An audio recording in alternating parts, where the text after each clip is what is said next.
Bienvenue à la communauté d'études quotidiennes de la Bible.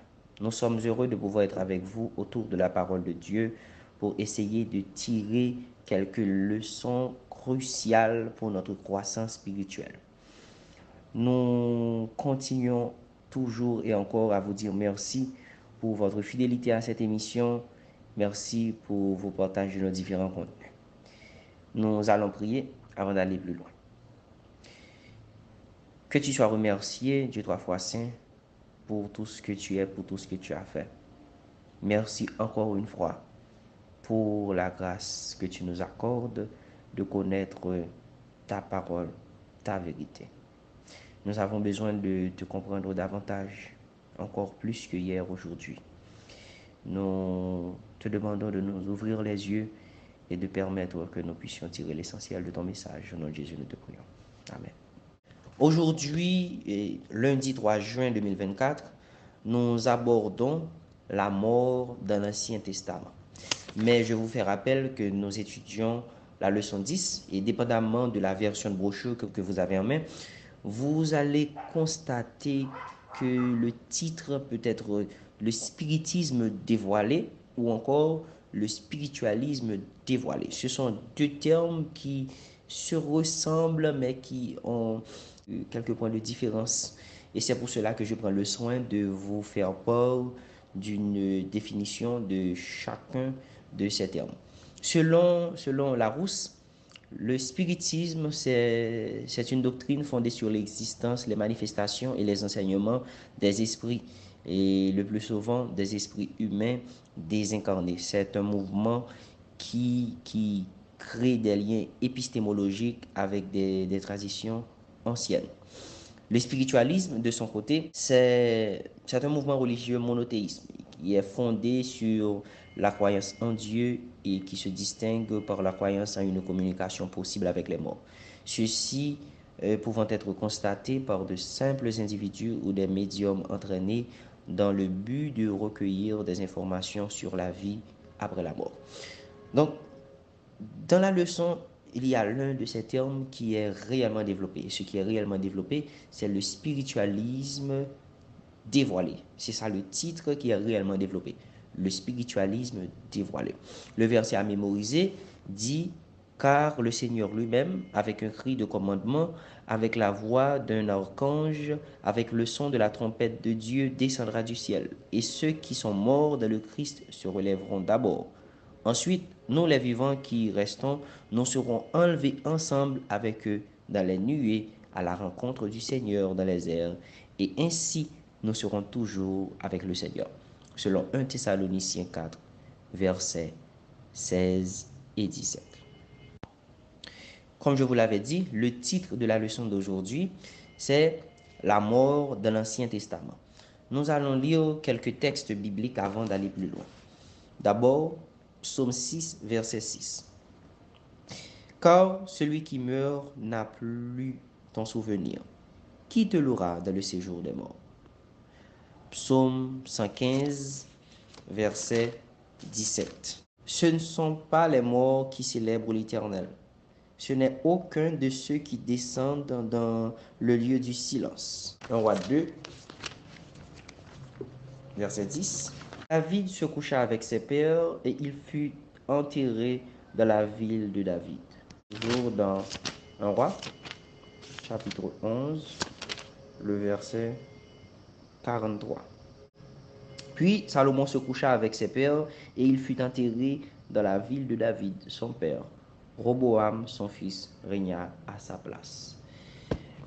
Chapitre 14, verset 20. Nous continuons avec notre lecture.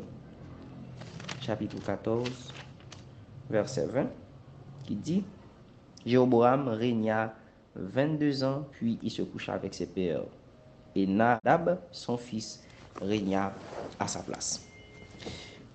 L'Ancien Testament n'enseigne pas l'immortalité de l'âme.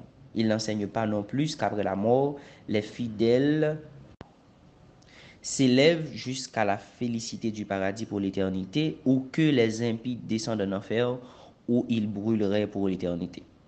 Le livre des rois utilise l'expression s'endormir ou se coucher avec ses pères pour décrire la mort des patriarches. Les psaumes parlent du sommeil de la mort. Quand nous voulons mieux le comprendre, nous pouvons faire des comparaisons au psaume 90, verset 5. En parlant de la mort, Job évoque le fait de ne pas se réveiller du sommeil. Le psalmiste ajoute, quant à moi, dans la justice, je verrai ta face. Dès le réveil, je me rassasierai de ta forme. Littéralement, je me réveillerai à ta ressemblance. Quand l'armée assyrienne fut vaincue et détruite, la mort des soldats fut appelée leur dernier sommeil. L'idée des morts comme esprit désincarné plaçant au-dessus des vivants pour communiquer avec eux n'est pas tout à fait biblique, mais purement païenne. Si l'on ne comprend pas la vérité sur la mort, nous risquons d'être vulnérables aux supercheries de Satan. Bien des personnes seront visitées par des esprits de démons personnifiant des parents ou des amis défunts qui leur enseigneront les hérésies les plus dangereuses. Ces intrus feront appel à leur plus tendre sympathie et acquirront leur dire par des miracles. Pour être capable de les repousser, il faut connaître la vérité scripturaire qui nous révèle que les morts ne savent rien et que les revenants sont des esprits de démons. Ellen White en parle dans Tragédie des siècles. Chapitre 34, page 492. Lisons dans Daniel 12, verset 2. Plusieurs de ceux qui dorment dans la poussière de la terre se réveilleront, les uns pour la vie éternelle et les autres pour l'opprobre, pour la honte éternelle. Job 19, verset 25, nous dit ceci.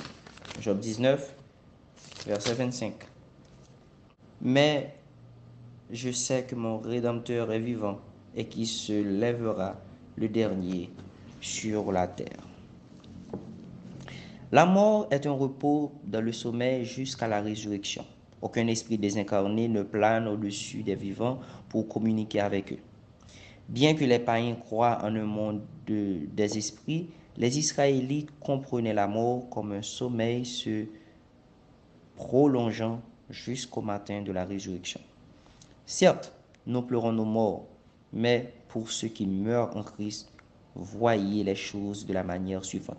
Ils ferment les yeux dans la mort, et quel que soit le temps qui sera écoulé, le retour de Jésus ne se produira qu'un instant après eux. La première pensée qu'ils auront à leur résurrection sera peut-être « Waouh !» Quand on disait que Jésus revenait bientôt, c'était bien une vérité. La Bible ne se contredit pas.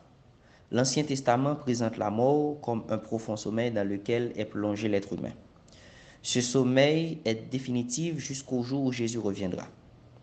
Cette interprétation ancienne ne doit être nullement contredite par le temps.